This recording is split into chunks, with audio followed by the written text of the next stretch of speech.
प्रभु यीशु मसीह के लिए भीषण दर्द सहा, प्रभु यीशु मसीह के सुसमाचार के लिए भूखा और प्यासा रहा, कठिनाइयों में भी प्रभु यीशु मसीह का सुसमाचार सुनाते रहने वाले प्रभु के दास ऑगस्टीन जेबा कुमार की गवाही आप सुन रहे हैं। यह अत्यंत सामर्थी गवाही है। ये गवाही आपके जीवन को अद्भुत आशीषों से भरेगी, आपका आत्मिक जीवन ऊंचाइयों पर पहुंचेगा। पिछले भाग में आपने देखा कि आसमान में प्रभु की दिव्य आंखें देखकर, प्रभु यीशु की आज्ञा सुनकर, नौकरी से त्याग पत्र देकर तमिलनाडु से बिहार की यात्रा प्रारंभ हो चुकी थी प्रभु के दास ऑगस्टीन जेबा कुमार की। ऑगस्टीन जेबा कुमार अब हावड़ा जंक्शन पहुंच चुके थे। अब आगे इस वीडियो में जो आप सुनने वाले हैं वो बहुत ज्यादा आश्चर्यचकित कर देगा, आपको सामर्थ्य से भर देगा। आपको अगर आखिर तक आप इस वीडियो को देखेंगे तो आज अपने आत्मिक जीवन में एक नया समर्पण प्राप्त करेंगे, आपका आत्मिक जीवन नए जोश से भर जाएगा। इसलिए सबसे पहले विश्वास के साथ कमेंट में लिखिए, एक नया उत्साह आज मिलने जा रहा है। इस वीडियो के द्वारा मैं विश्वास करती हूँ नए लोगों को बता दूं कि यह ऑगस्टीन जेबा कुमार की गवाही का तीसरा भाग है। प्रभु के उस अद्भुत दास की गवाही अगर आप देखना चाहते हैं पहले और दूसरे भाग को भी, तो लिंक वीडियो के नीचे जो डिस्क्रिप्शन बॉक्स है उसमें जाकर आप लोग देख सकते हैं। इस गवाही में आगे बढ़ने से पहले मैं चाहता हूं कि आप अपने जिस भी प्लेटफॉर्म पर इस वीडियो को देख रहे हैं उसे फुल स्क्रीन में कर लीजिए, क्योंकि अगर आधी स्क्रीन में देखेंगे तो शैतान आपके ध्यान को भटकाएगा। और आखिर तक इस वीडियो को देखिए। अब हम पहुंच चुके हैं हावड़ा में, जहां प्रभु के दास ऑगस्टीन जेबा कुमार तमिलनाडु से निकलकर हावड़ा स्टेशन में पहुंचते हैं। आगे जो होने वाला है वह आपको आश्चर्यचकित कर देगा। आखिर तक देखते रहे इस वीडियो को। हावड़ा स्टेशन में जैसे ही पहुंचे, सबसे पहली समस्या तो ऑगस्टीन जेबा कुमार को समझ आ गई, वह थी भाषा की समस्या। अब इनके पास रिजर्वेशन टिकट भी नहीं था बिहार जाने के लिए। हावड़ा स्टेशन से वे पहुंचते हैं सियालदह नामक स्टेशन पर, और सियालदह स्टेशन से उन्हें डिहरी ऑन सोन जाने वाली एक ट्रेन पकड़नी थी। लेकिन उनके पास रिजर्वेशन टिकट नहीं था, आरक्षित टिकट नहीं था, और प्लेटफॉर्म यात्रियों से खचाखच भरा हुआ था। सामान को सुरक्षित रखने के लिए क्या करूं उन्हें समझ नहीं आ रहा था। तब प्रभु के एक दास जिनका नाम मामन था, उनकी गवाही उनको याद आई। मामन नामक एक प्रचारक जो केरल में रहते थे, उनके बारे में उनके जीवन की एक घटना बड़ी प्रसिद्ध थी कि जब भी वो सेवकाई के लिए बाहर निकलते थे, सुसमाचार प्रचार के लिए बाहर निकलते थे, और जब भी वे घर आते थे प्रभु का कार्य करने के बाद, तो घर में प्रवेश करने से पहले अपनी पत्नी और अपने बच्चों को बुलाते थे और पूछते थे, मुझे बताओ कि आज तुम्हें किसी वस्तु की घटी हुई क्या? मैं प्रभु का कार्य करने के लिए गया था, क्या किसी प्रकार की कोई हानि, किसी प्रकार की कोई घटी घर में हुई है क्या? हर बार ये पूछकर ही कुछ भी घटी नहीं हुई है, किसी प्रकार की हानि नहीं हुई है, यह आश्वासन प्राप्त करने के बाद ही वे अपने घर में वापस कदम रखते थे। एक दिन ऐसा हुआ कि ये मामन नामक प्रभु के दास बाहर प्रचार करने को गए, और जब वापस आए तो उन्होंने अपनी पत्नी से पूछा कि भाई आज सब ठीक रहा कि नहीं। तब उसकी पत्नी ने कहा, हम सब तो सुरक्षित हैं, लेकिन एक चोर हमारे आंगन के केले के पेड़ से केले का गुच्छा काटकर चुराकर ले गया। तब प्रभु का वह दास मामन वहीं पर घुटनों पर बैठकर, घर के अंदर भी नहीं गया, बाहर ही घुटनों पर बैठकर प्रार्थना करने लगा और कहा कि हे मिकाएल स्वर्गदूत, मैंने तुझे नियुक्त किया था, प्रभु के दूतों मैंने तुम्हें नियुक्त किया था, तुम कहाँ थे जब वह चोर मेरे घर के भीतर घुसा? ऐसा कहकर प्रार्थना करने लगा। कुछ ही क्षणों के बाद एक व्यक्ति चिल्लाते हुए आया और उसने मामन नामक प्रभु के उस दास से कहा, साहब जी रुक जाइए, कोई मुझे कोड़ा मार रहा है, कोई मुझे कोड़ा मार रहा है, और विनती करने लगा कि कृपया उससे कहिए मुझे क्षमा कर दीजिए, मैंने गलती की, मैंने आपके यहाँ से चोरी की। वह चोर आकर गिड़गिड़ाकर माफी मांग केले का गुच्छा वापस दे गया। और इस घटना को याद करके ऑगस्टीन जेबा कुमार इब्रानियों की किताब 1 अध्याय और उसके 14 पद में जैसा लिखा हुआ है कि ये स्वर्गदूत विश्वासियों के लिए उनकी सेवा टहल करने के लिए ठहराए हुए हैं, उसी विश्वास के साथ प्लेटफॉर्म पर ऑगस्टिन जेबा कुमार ने अपना सामान रखा और सामान रखकर बाहर नाश्ता करने चले गए। 45 मिनट के बाद जब वे वापस आए तो उनके आश्चर्य का ठिकाना नहीं था। सामान बिल्कुल सुरक्षित रखा हुआ था। इतनी भीड़ भाड़ वाले रेलवे स्टेशन में, जहां उस समय सीसीटीवी की भी सुविधाएं नहीं थी, वह सामान सुरक्षित रखा हुआ था। हालेलुया! हमारा प्रभु कितना अद्भुत है मेरे प्रियो। कमेंट में लिखिए, मेरा प्रभु अद्भुत है, मेरा प्रभु अद्भुत है, मेरा प्रभु अद्भुत है। और जब अब रेलवे स्टेशन में प्रभु के दास खड़े थे, ट्रेन आने वाली थी। चूंकि भाषा कहने में दिक्कत थी, इसलिए कुली को इशारे में बोला कि मैं यहाँ हूँ, मेरा सामान चढ़ाने में सहायता करना। जैसे ही ट्रेन आई, भीड़ बहुत ज्यादा हो गई। चूंकि अनारक्षित डिब्बे में चढ़ना था, भीड़ बहुत ज्यादा हो गई। आपको पता है जनरल डब्बों में कितनी भीड़ होती, वैसे ही बहुत ज्यादा भीड़ हो गई। अब इतना सारा सामान लेकर कैसे चढ़ेंगे, इस विचार में ही थे। और कुली दिख नहीं रहा है जिसको आंखों से इशारा किया था। अचानक ही वह कुली आया और प्रभु के दास ऑगस्टिन जेबा कुमार को उठाकर ट्रेन के डब्बे में जो एक इमरजेंसी विंडो होता है जिसमें रॉड्स नहीं होती हैं, उस खिड़की से अंदर डाल दिया प्रभु के दास उस कुली ने, और उसके पूरे सामान को भी अंदर डाल दिया। अब इतनी भीड़ भाड़ में धक्के खाते हुए चल पड़े बिहार की ओर प्रभु के दास ऑगस्टिन जेबा कुमार। रात 11 बजे 11.5 घंटे के सफर के बाद पानी की एक बूंद भी नसीब नहीं हुई प्रभु के दास ऑगस्टिन जेबा कुमार को। और इस पूरी यात्रा में जैसे ही वे पहुंचते हैं डेहरी ऑन सोन में, रात को 11 बजे, जो साथ में एक मुसलमान व्यक्ति बैठा हुआ था, उसको इशारे में प्रभु के दास ऑगस्टिन जेबा कुमार ने कहा कि मैं उतरना चाहता हूँ। और इशारों में जब उसने उस मुसलमान भाई से कहा कि मुझे उतरना है, तो उस मुसलमान भाई ने खिड़की से ही उस ऑगस्टिन जेबा कुमार को उतार दिया, खिड़की से ही उतार दिया, और उसके सामानों को भी खिड़की से उतार दिया। तो इस प्रकार बिहार की धरती पर कदम पड़े प्रभु के दास ऑगस्टिन जेबा कुमार के। दरवाजे से नहीं, पर खिड़की से उतरकर डेहरी ऑन सोन के प्लेटफॉर्म पर कदम रखा। बिहार की धरती पर इस प्रकार कदम रखा। कई बार परमेश्वर के कार्य करने का तरीका इतना अलग और अद्भुत होता है जो हमारी समझ से परे होता है। वहां पर कुछ लोग ऑगस्टिन जेबा कुमार को ढूंढते हुए पहुंचे। पुरोहित शैमुएल जॉनसन और 2 लड़के दीपक और नवीन वहां पर पहुंचे, और अंग्रेजी भाषा जानने वाले भाई मैथ्यू भी उनके साथ आए। उन्होंने तो सबसे पहले ऑगस्टिन जेबा कुमार को जैसे ही देखा तो वह हक्के बक्के रह गए। उन्होंने सोचा था कि कोई मिशनरी आएगा, सूट बूट पहनकर आएगा, लेकिन यह तो एक लड़का है, कम उम्र का 25 वर्ष का लड़का है, लेकिन देखने में सिर्फ 18 साल का लगता है। ऑगस्टिन जेबा कुमार जिस उद्देश्य के लिए चुना गया, जिस उद्देश्य के लिए प्रभु ने उसको भेजा, उस उद्देश्य को पूरा करने के लिए बिहार आ चुके थे। प्रार्थनाओं का जवाब देने वाला प्रभु हमारा जिंदा है, जीवित है। वो बहनों की प्रार्थनाएं आपको याद है ना, मैंने बताया था वे बहनें प्रार्थना कर रही थी कि प्रभु अपने एक दास को भेज, अपने एक दास को भेज, उसके अंदर ये गुण होने चाहिए थे। उन बहनों की आंसुओं से भरी हुई प्रार्थनाओं का जवाब ऑगस्टिन जेबा कुमार के रूप में अब बिहार में आ चुका था।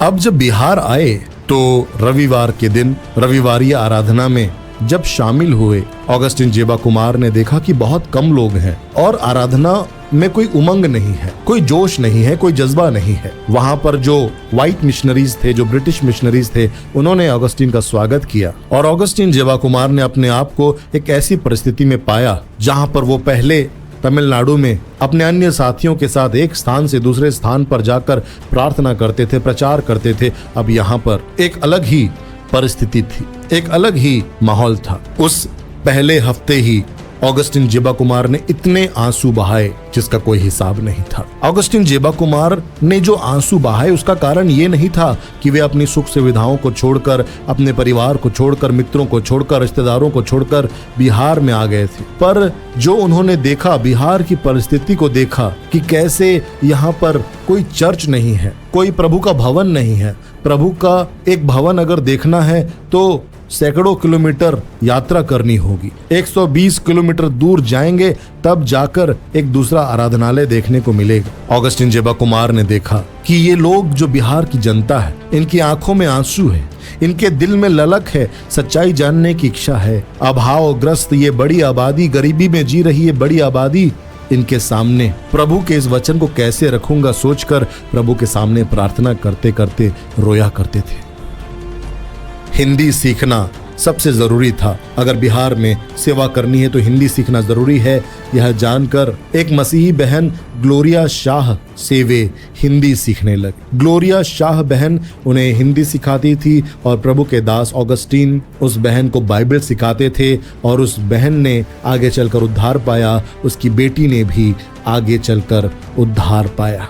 हिंदी सीखने के लिए वे रात दिन प्रयास करते रहे। प्रतिदिन 14 घंटे वे कठिन परिश्रम करते थे और हिंदी सीखने की कोशिश करते रहते थे। ऑगस्टीन जेबा कुमार ने कई लोगों को सुसमाचार के पर्चे बांटने की कोशिश की, लेकिन बिहार में एक बात उनका इंतजार कर रही थी कि यहाँ पर अधिकांश जो जनता थी वह अशिक्षित थी। जब भी वे सुसमाचार के पर्चे या बाइबल के कुछ ट्रैक्ट्स बांटा करते थे तो लोग उसको बड़े आनंद से ले तो लेते थे, लेकिन उन पर्चों को उल्टा पकड़ा करते थे। इसी से ऑगस्टीन जेबा कुमार को यह बात समझ आ गई कि यहाँ पर अशिक्षा बहुत ज्यादा है। लोग उनसे वो ट्रैक्ट्स ले लिया करते थे यह कहकर कि हमें तो पढ़ना नहीं आता भाई साहब, लेकिन हम गांव जाकर वहाँ के जो शिक्षक हैं उनसे कहेंगे कि वो हमको पढ़कर सुनाए। ऑगस्टीन जेबा कुमार रो रो कर बिहार के लिए प्रार्थना करने लगे। रो रो कर आहें भर भर कर बिहार के लिए प्रार्थना करने लगे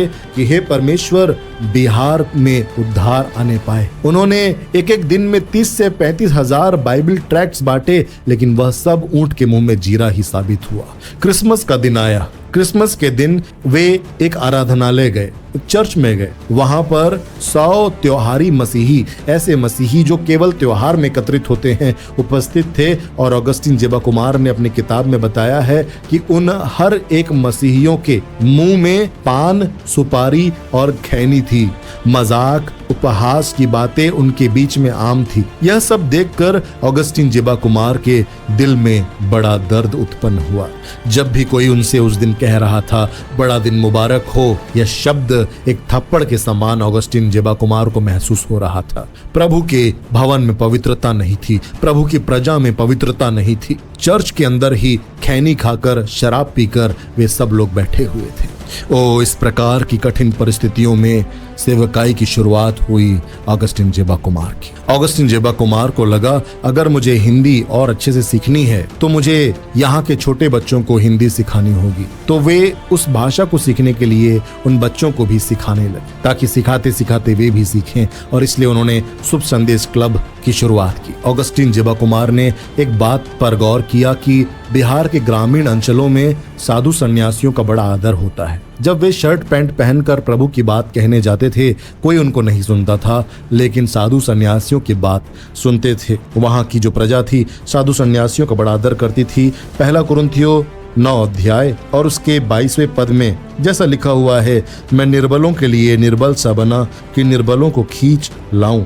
मैं सब मनुष्यों के लिए सब कुछ बना कि किसी न किसी रीति से कई एक का उद्धार कराऊं। मैं यह सब कुछ सुसमाचार के लिए करता हूं कि औरों के साथ उसका भागी हो जाऊं। सुसमाचार के लिए, लोगों के उद्धार के लिए उन्होंने यह फैसला किया कि वह भी एक साधु बनकर ही यीशु के संदेश का प्रचार कर सकते हैं, तभी लोग उनको सुनेंगे। और इसलिए उन्होंने यह फैसला किया कि वे एक साधु के समान जीवन जिएंगे। बस एक जोड़ी वस्त्र पहनेंगे, चप्पल उन्होंने पहनना छोड़ दिया। केवल शाकाहारी भोजन खाने का निर्णय उन्होंने लिया। दिन में कम भोजन लेंगे और एक साधु के समान उपवास और प्रार्थना के साथ जीवन बिताएंगे। यह फैसला उन्होंने किया ताकि बिहार के लोगों को उद्धार मिल सके, ताकि प्रभु यीशु मसीह के सुसमाचार को बिहार की आम जनता तक पहुंचाया जा सके। कई बार ऑगस्टीन जेबा कुमार जब साधु के रूप में जाते थे तो यीशु की बात जब बोलने लगते तो उन्हें अपमान का भी सामना करना पड़ता, लेकिन कई जगह सम्मान के साथ लोगों ने सुना भी। वहां पर डिहरी ऑन सोन में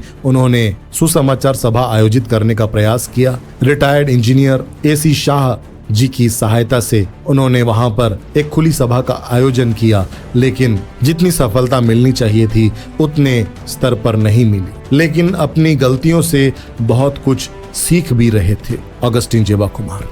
ऑगस्टीन जेबा कुमार हिंदी सीखने में संघर्ष कर रहे थे, तो एक दिन घुटनों में बैठकर प्रभु के सामने चिल्लाते हुए ऑगस्टीन जेबा कुमार ने कहा कि संसार को बर्बाद करने वाले ये फिल्मी सितारे जो दक्षिण भारत के हैं लेकिन इतने अच्छे से हिंदी बोलते हैं, हे प्रभु, मैं तो तेरा वचन प्रचार करने के लिए हिंदी सीखना चाहता हूँ।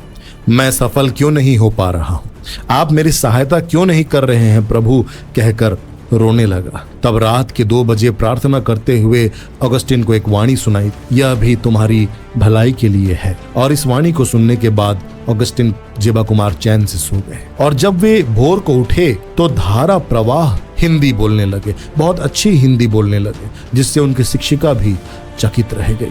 इस कार्य को भी प्रभु ने किया था। ऑगस्टिन जेबा कुमार अपने मन में कई बार परमेश्वर से कहते कि प्रभु, इतने अरबों लोगों के बीच में, इन करोड़ों लोगों के बीच में आपने मुझे ही क्यों चुना। 6 महीने तक सुबह शाम लगातार प्रभु का दास ऑगस्टिन जेबा कुमार प्रार्थना करते रहा, प्रभु आपने मुझे क्यों चुना, क्या उद्देश्य था आपके चुनाव का मेरे जीवन में। 6 महीने तक वे सुबह शाम इसी विषय को लेकर प्रार्थना करते रहे। और फिर 6 महीने के बाद एक दिन एक दर्शन प्रभु की ओर से ऑगस्टिन जेबा कुमार को दिखाया गया। ऑगस्टिन जेबा कुमार ने कुल मिलाकर 2 दर्शन देखे, जिसमें से पहला दर्शन इस प्रकार का था। एक गहरा कुआं जिसमें पानी की आवाज तो थी, लेकिन इतना अंधेरा था कि पानी दिखाई नहीं दे रहा था। कुएं के ऊपर एक बाल्टी रखी हुई थी। तब परमेश्वर ने ऑगस्टिन से कहा, मैं तुझे इस बाल्टी की तरह इस्तेमाल करूंगा अंधेरे में रहने वाले लोगों को बाहर लाने के लिए, लेकिन यह तभी संभव होगा जब तू मेरे साथ जुड़कर कार्य करे। दूसरा दर्शन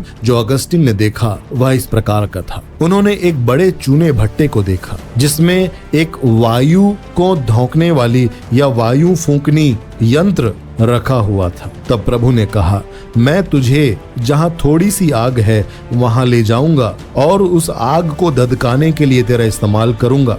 पर एक बड़ा चक्र दिखाते हुए प्रभु ने ऑगस्टिन से कहा कि अगर तू ऐसे ही मेरे साथ जुड़े रहेगा तभी कामयाब होगा, अन्यथा तुझसे कुछ भी नहीं हो पाएगा।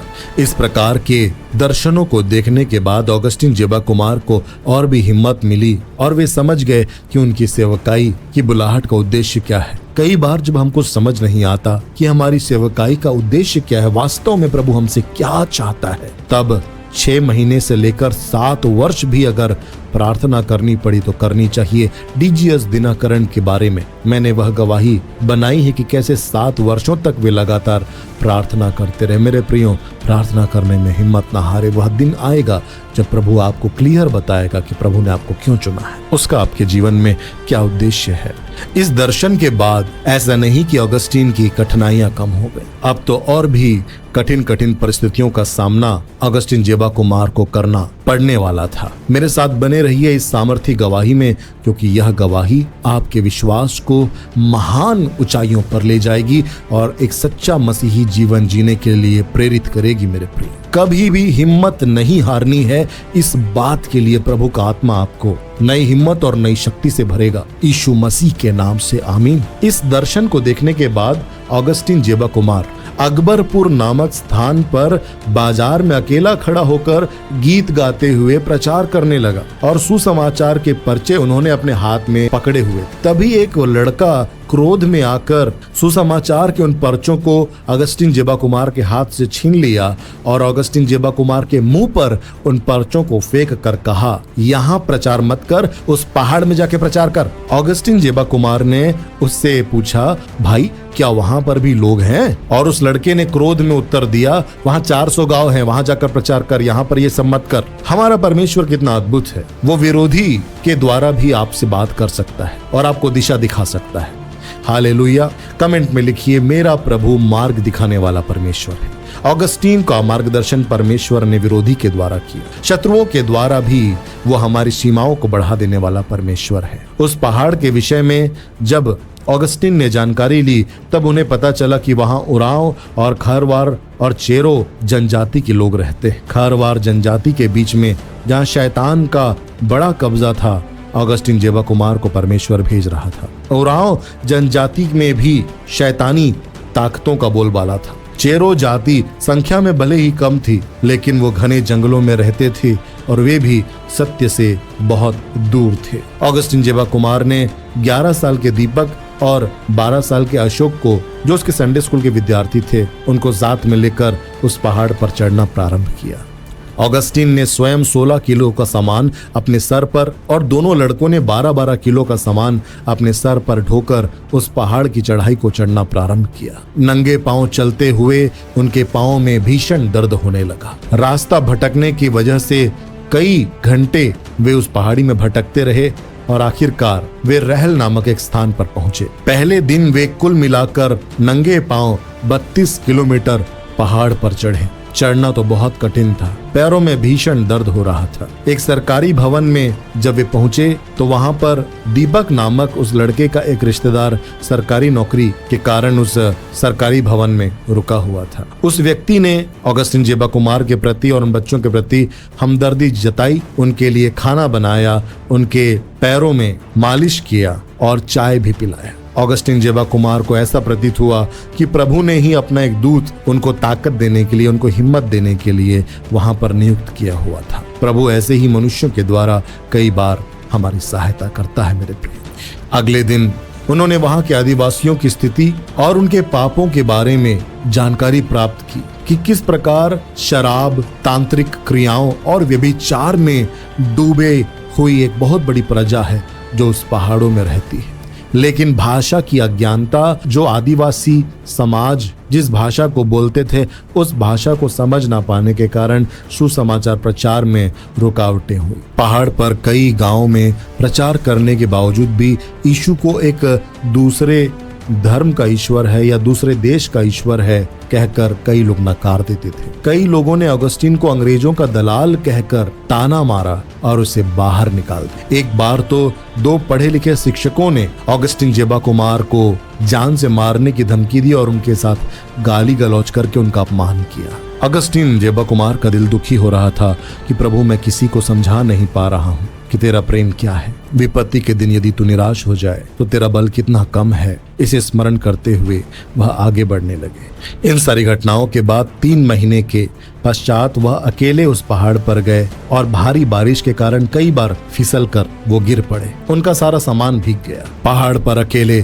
प्रभु का वचन प्रचार करूंगा सोचकर घने जंगलों में ऑगस्टीन जेबा कुमार भयानक बारिश के बीच में फंस गए। उफनती नदी के किनारे पानी पीने के उद्देश्य से जब पहुंचे तो भूख के मारे हाथ पैर कांपने लगे। प्रभु के लिए ऐसा दर्द उठा रहे थे परमेश्वर के दास ऑगस्टीन जेबा कुमार, और उन्हें वह वचन याद आया, जब तू जल में होकर जाए तो मैं तेरे संग रहूंगा, नदियां तुझे डुबा ना सके। रात का अंधेरा हो गया। नदी के किनारे ही वे बैठे हुए थे। सूर्यास्त हो गया था। उनके पास खाने के लिए सिर्फ आटा था। आटा उन्होंने रखा हुआ था अपने साथ में, तो उन्होंने वहां पर आटे को खाने की कोशिश की रात के समय, लेकिन गला चूंकि उनका सूख गया था इसलिए आटा गले में जाकर अटक गया। लेकिन उन्होंने एक और गलती यह की कि वे पानी पीना शुरू किए, जिससे आटा और भी ज्यादा गले में अटक गया। एक पतली छड़ी की सहायता से उन्होंने अपने गले के अंदर जो आटा फंस गया था उस पर छेद किया, तब जाकर कहीं वे सांस ले पाए।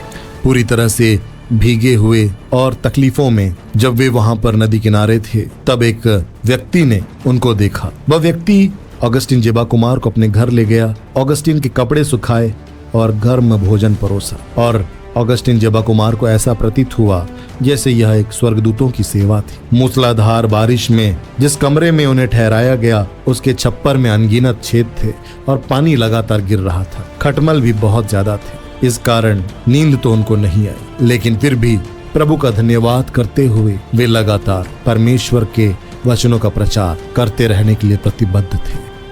जब भी वे लोगों से यीशु के बारे में कहते, यीशु मसीह के बारे में कहते, तो कई लोग यह पूछते थे कि क्या तुम हमें उषा मशीन के बारे में बता रहे हो। तो ऑगस्टीन जेबा कुमार को बहुत दुख हुआ कि आज से 2000 वर्ष पूर्व इन मनुष्यों के लिए स्वर्ग छोड़कर इस पृथ्वी पर आए हुए उस उद्धारकर्ता के विषय में इन्हें नहीं पता है, लेकिन कुछ सालों पहले आए हुए उषा पंखे के बारे में, उषा के मशीन के बारे में इन लोगों को पता है। कितने दुख की बात है, कितने दुख की बात है। यह सोचकर वे रात में सो भी नहीं पाते थे। अंधकार की शक्तियों की क्रूरता को फाड़ डालने के लिए जितना उपवास, आंसू, प्रार्थना और घुटनों पर मल्ल युद्ध करने वाली प्रार्थनाएं थी, वे भी पर्याप्त नहीं लग रही थी। अब हे प्रभु कब तक कहकर कराह उठे अपनी प्रार्थना में ऑगस्टिन जेबा कुमार। तब परमेश्वर ने ऑगस्टिन जेबा कुमार को एक वचन दिया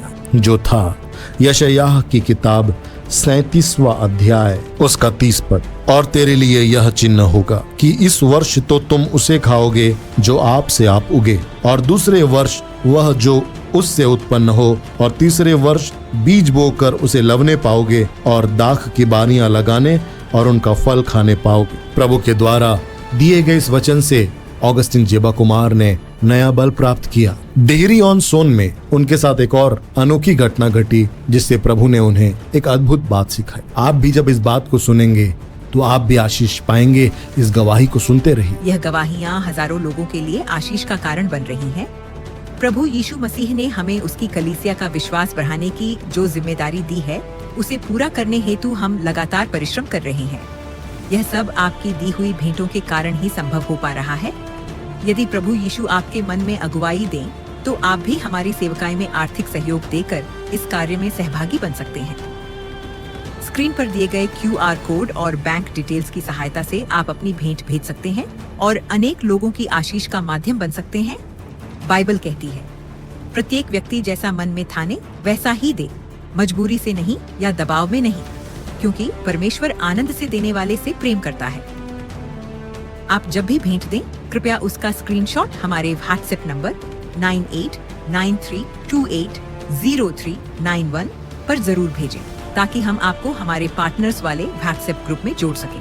आपके लिए प्रार्थना करके हमें अत्यधिक आनंद होगा।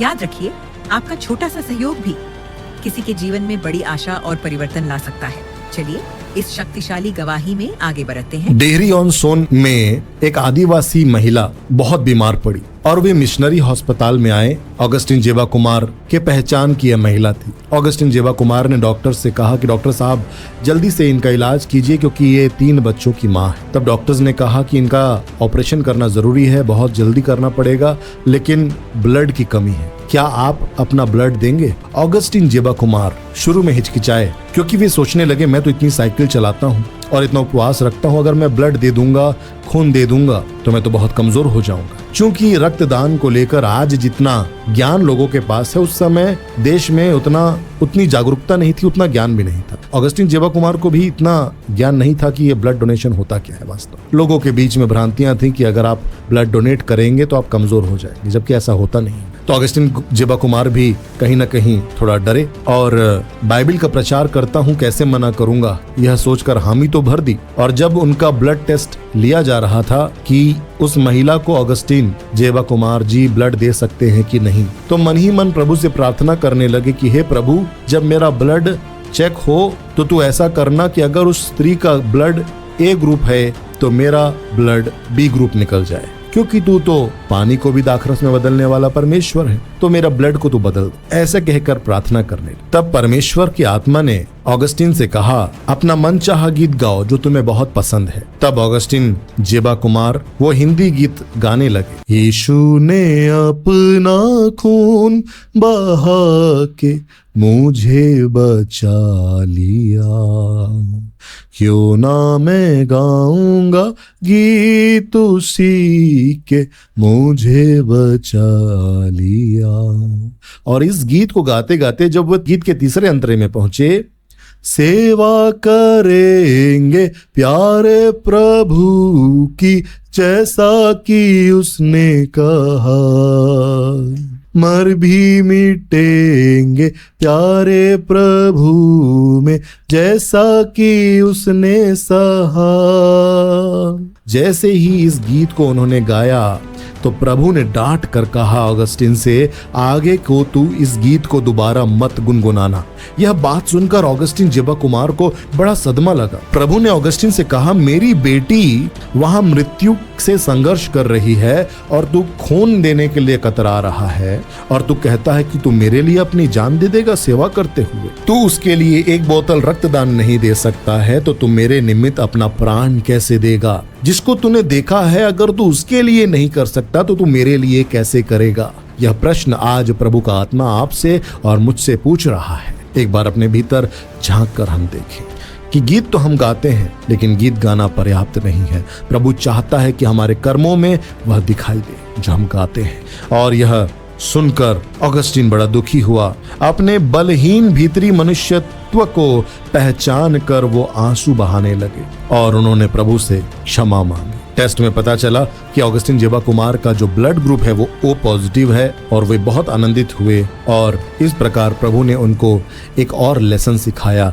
जो बहुत जरूरी था कि सेवकाई में गीत गाना और प्रचार करना आसान है, लेकिन उसे कर्म करना, उस प्रचार को कर्मों में बदलना, उस गीत को कर्मों में बदलना अत्यंत आवश्यक है। जब प्रभु यीशु मसीह की आत्मा की अगुवाई में हम चलते हैं, ऐसे ही लम्हा लम्हा प्रभु हमसे बात करते हैं और एक गुरु के समान हमें शिक्षा देते हैं, अगर हम शिष्य के समान अपने कानों को तैयार कर सकें सुनने के लिए।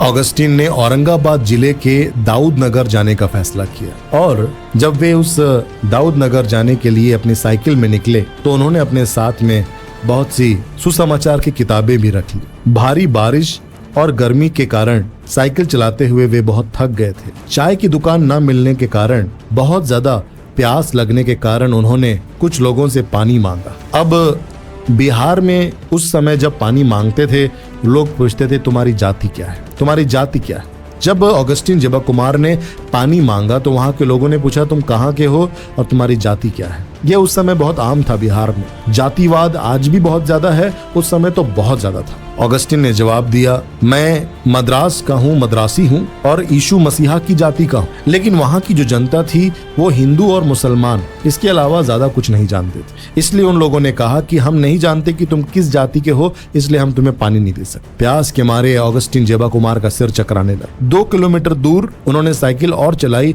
वहां पर एक 65 वर्ष की लगभग एक बूढ़ी महिला को देखा और सोचा यह तो माता का हृदय रखने वाली एक महिला होंगी, इनसे पानी मांगूंगा तो जरूर मिल जाएगा। सोचकर उन्होंने उस बुजुर्ग महिला से पानी मांगा। तब एक व्यक्ति ने ऑगस्टीन जेबा कुमार को यह कहते हुए धक्का दे दिया कि तुम्हें शर्म नहीं आती, तुम एक महिला से पानी मांग रहे हो, एक महिला से बात करते हो। ऑगस्टीन जेबा कुमार को समझ आ गया कि यहाँ की स्थिति बहुत दयनीय है और बिना पानी पिए प्यासे ही प्यासे वे दूसरे गांव चले गए।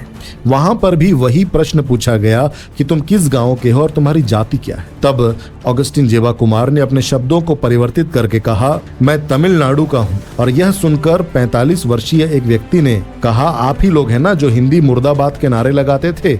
और अपने कुछ साथियों के साथ उस व्यक्ति ने ऑगस्टीन पर हमला करने का प्रयास किया।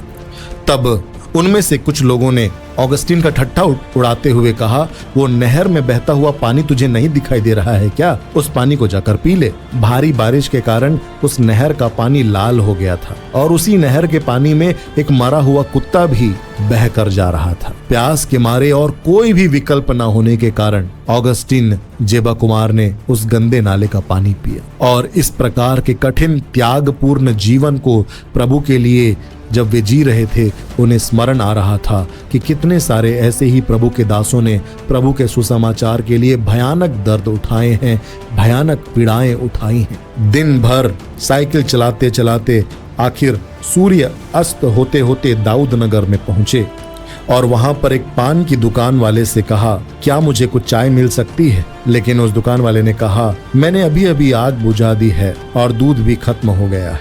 और एक चूहा खाया हुआ पुराना बिस्कुट का पैकेट उसे दिया। रात होने लगी और ऑगस्टीन ने दुकान वाले से कहा कि क्या मैं आपके दुकान के बरामदे में सो सकता हूँ? दुकान वाले ने अनुमति दे दी। साइकिल अंदर लेकर बरामदे में ही सो गए और रात को ठंड से शरीर सिकुड़ गया। नींद नहीं आई। मच्छर और ठंड के कारण ऑगस्टीन जेबा कुमार को नींद नहीं आई। ऑगस्टीन जेबा कुमार मन ही मन प्रभु से कहने लगे, प्रभु इस नगर में कितना वर्ष लगेगा मुझे तेरे वचन का प्रचार करने के लिए। तब एक धीमी आवाज प्रभु की सुनाई दी। प्रभु ने कहा ऑगस्टीन से, इस नगर में मेरे बहुत से लोग हैं, इस नगर में मेरे बहुत से लोग हैं। तब ऑगस्टीन जेबा कुमार उठ बैठे और प्रार्थना का बोझ अचानक उनके ऊपर आया। घुटनों के बल बैठकर उस रात उन्होंने वहां पर प्रार्थना करनी शुरू की और उन्होंने प्रभु से कहा, प्रभु यदि तूने ही कहा है कि इस नगर में तेरे कुछ लोग हैं तो मुझे सुबह एक चिन्ह दीजिएगा। और सुबह जब वे सोकर उठे तो क्या देखते हैं, एक व्यक्ति वहां पर खड़ा था और वह उनसे पूछ रहा था, क्या आप मसीही हैं? और ऑगस्टिन जेबा कुमार ने उत्तर दिया, हाँ। तब उस व्यक्ति ने कहा, यहाँ पर एक मसीही परिवार है, क्या मैं आपको उस मसीही परिवार के पास ले चलूं? ओह, जैसे प्रभु यीशु मसीह से चिन्ह मांगा था परमेश्वर के दास ने, प्रभु ने वो चिन्ह दिया कि दाऊद नगर में, बिहार के उस क्षेत्र में प्रभु यीशु मसीह के कुछ लोग हैं, और प्रभु ने उन तक मुलाकात का एक जरिया अपने दास ऑगस्टिन जेबा कुमार के सामने प्रकट किया। जब वे उन मसीहियों से मिलने के लिए गए तो उन्हें समझ आया कि ये मसीही भी केवल नामधारी मसीही हैं। और कुछ दिन वहां समय बिताने के बाद एक बोरी किताब, सुसमाचार की किताब 4 दिन में उन्होंने समाप्त कर दी, और दाऊद नगर दाऊद के पुत्र यीशु का हो जाए, यह प्रार्थना कर कर वे उस स्थान में रुके हुए थे। सन 1973 ईस्वी सितंबर महीने का एक दिन दोपहर के वक्त जब ऑगस्टिन जेबा कुमार प्रार्थना कर रहे थे, तब उनको प्रभु यीशु मसीह की वाणी सुनाई दी, और उस वाणी ने ऑगस्टिन जेबा कुमार से कहा, भभुआ जाओ, वहां पर मैं अपनी कलीसिया बनाऊंगा। ऑगस्टिन जेबा कुमार को नहीं पता था कि भभुआ कहाँ है और कैसे जाना है, लेकिन प्रभु यीशु मसीह ऑगस्टिन जेबा कुमार के द्वारा अब बिहार में अपना कार्य करना प्रारंभ कर चुके थे। यह गवाही और भी अद्भुत होने वाली है। भभुआ में कैसे परमेश्वर ने अद्भुत कार्य किए, बिहार में कैसे प्रभु का कार्य इस दास के द्वारा प्रारंभ होने जा रहा था, यह आपको अगले भाग में बताऊंगा। अगला भाग स्क्रीन पर दिखाए हुए इस दिनांक में आपके सामने लाइव हो जाएगा। आप चैनल को सब्सक्राइब कर लीजिए। सब्सक्राइब करने के बावजूद भी कई बार ऐसा होता है कि आप तक वो वीडियो नहीं पहुंच पाती, इसलिए 9893280391 पर आप मैसेज कीजिए कि ब्रदर, आज मैंने दूसरा भाग देखा है, पहला भाग और दूसरा भाग आप जरूर देखें। इस भाग को देखने के बाद तीसरा भाग सीधे आपके मोबाइल फोन तक पहुंचा दिया जाएगा व्हाट्सएप के द्वारा, अगर आप हमें मैसेज करें कि ब्रदर, मैंने आपका नंबर सेव कर लिया है और मैं प्रभु के दास ऑगस्टिन जेबा कुमार की गवाही को पूरा देखना चाहता हूं। मैं उन लोगों का विशेष धन्यवाद करता हूं जो हमें आर्थिक सहयोग करते हैं, ताकि हम प्रभु की कलीसिया का विश्वास मजबूत करने के लिए साथ मिलकर कार्य करते रहें। आप सब भी इस कार्य में सहभागी हैं, इसलिए मैं प्रभु यीशु मसीह के नाम में आप सबको आशीष देता हूं और प्रभु का धन्यवाद करता हूं आप जैसे बेटे बेटियों के लिए, जिनके पास वह हृदय है जो प्रभु के लिए धड़कता है। मिलता हूं आपसे अगले एपिसोड में इस गवाही के अगले भाग। प्रभु आशीष दे।